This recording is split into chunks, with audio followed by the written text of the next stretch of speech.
मोहन मिश्रा जी की शिक्षा प्रदान करने की पद्धति के विषय में कुछ बताइए। हाँ, इसकी थोड़ी सी बात चीज़ें मैंने आपको बताई। आ, एक तो कोई भी चीज़, जैसे ख्याल आप सीख रहे हैं, बड़ा ख्याल, छोटा ख्याल, ठुमरी सीख रहे हैं, दादरा सीख रहे हैं, जलद सीख रहे हैं, जंगला सीख रहे हैं, ये सारी जो चीज़ें वो सिखाते थे, उसके पहले उसकी एक कम से कम, उन्होंने मुझे तो इस तरह से दी, उसकी एक इंट्रोडक्शन देते थे। और हम ख्याल में क्या करेंगे, ख्याल क्या चीज़ है, उसके बारे बताना कि ये इसकी कल्पना कैसे होती है। हाँ, उसमें मैंने, हम कहना भूल गए, ध्रुपद भी सिखाया था। ध्रुपद धमार भी है मेरे पास, ध्रुपद धमार भी। और इसलिए ध्रुपद धमार सिखाया कि उसमें जो मात्रा है उसको सीखो तुम, और उसके अंदर वो पूरे, वो उस मात्रा के अंदर की वो जो चाल है जिसमें एक भी सुर कहीं पे खोए नहीं, और उसको गिनना नहीं है पर बिल्कुल उसको अंदाजे में वहीं पे आना। तो ध्रुपद और धमार वो भी सीखा।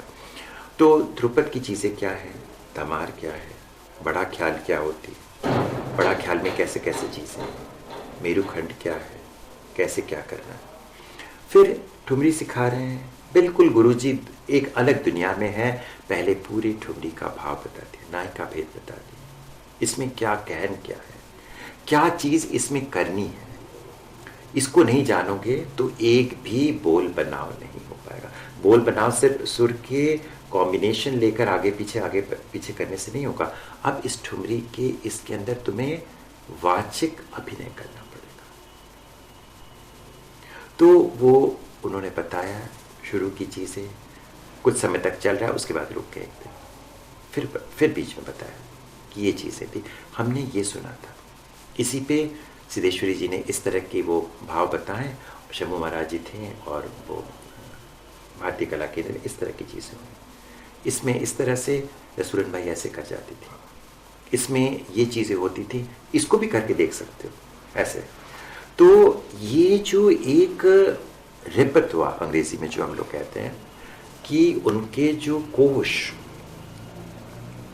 ये चीज़ों को, ये सारे जो विधाएं हैं, उनके अंदर की गहनता कितनी है, विविधता कितनी है, और कितना कुछ हो सकता है, उसकी संभावनाएं क्या, what are the possibilities, and they are endless.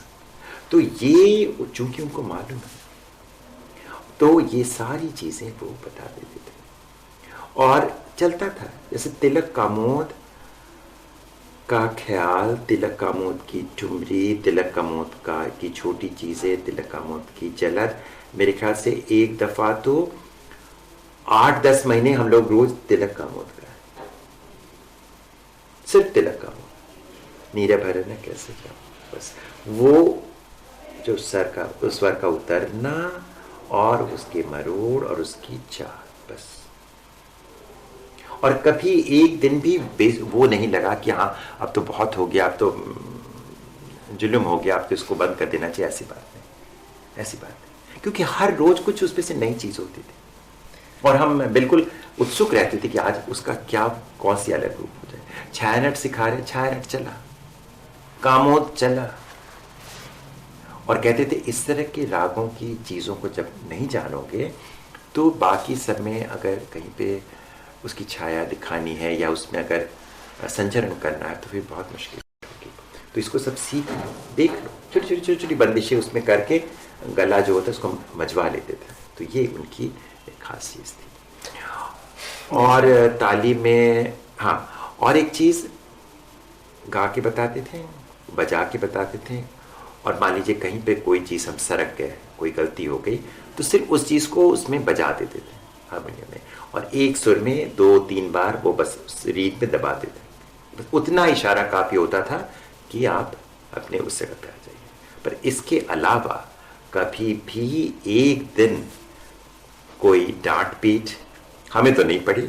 Shibu खाता था, कुछ तुम्हारा गला ऊपर चाह रहा था तो तुमने गा तो लिया, पर अब इसमें तुम हमेशा मत गाया करो, तुम इसमें गाओ, इस यहाँ पे लगाओ। तो उसका वो काला बता दिया मुझे। तो इस तरह की चीज़ें होती थी, पर वो हर हर एक जो शाम होती थी गुरु जी की, जब हम लोग सीखने बैठते थे, शिबू भी आते थे, तो एक जिसको कहते हैं कि वो दिन, वो संध्या कैसे बीतती थी बता नहीं सकते।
Ada tombak.